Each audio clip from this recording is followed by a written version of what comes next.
హైదరాబాద్ లో ఇల్లు కొనాలంటే భయపడుతున్నారా? ఒక 4 విషయాలు చెప్తాను, నాతో ఒక 1 minute స్పేర్ చేయండి.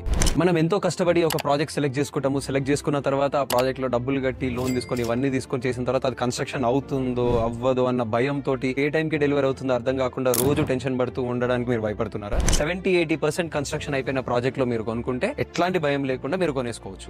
పాయింట్ నెంబర్ 2, మనము బ్రోషర్ లో ఎన్నో అమ్యూనిటీస్ చూస్తాము, ఫీచర్స్ చూస్తాము, యూఎస్పీస్ చూస్తాము, స్పెసిఫికేషన్స్ చూస్తాము. ఇవన్నీ మనకి ఎంతవరకు అవసరం అవుతాయి, ఇవన్నీ వాళ్ళు చెప్పిన దానికి ఎంతవరకు ఇంప్లిమెంట్ చేస్తున్నారు, ఎంతవరకు దాంట్లో కన్స్ట్రక్షన్ చేస్తున్నారు అనే ఒక ఊహలో మనం బతకకుండా రియాలిటీలో అక్కడికి వెళ్ళి ఒక 60-70% ఆల్రెడీ అమ్యూనిటీస్ ప్రిపేర్ అయి ఉన్న దాంట్లో ఆ ఫీచర్స్ అన్ని వాళ్ళు రాసిన ఫీచర్స్ అన్ని మనం పర్సనల్ గా ఎక్స్పీరియన్స్ చేసి అది మనకి ఎంతవరకు అవసరమో అది చూసుకొని అది డైరెక్ట్ గా మనం కొనేసుకోవచ్చు. పాయింట్ నెంబర్ 3, మనం ఇల్లు కొనేటప్పుడు లోన్ తీసుకుంటాము. ఇంట్లో ఉంటే రెంట్ కడుతూ ఉంటాము, ప్లస్ ఈ ఇంటికి ఈఎంఐ కడుతూ ఉంటాము. ఈ 2 బర్డెన్ అయితే మనం ఎట్లా ఖర్చులు ఎట్లా మేనేజ్ చేయాలి అని ఆలోచిస్తున్నారా?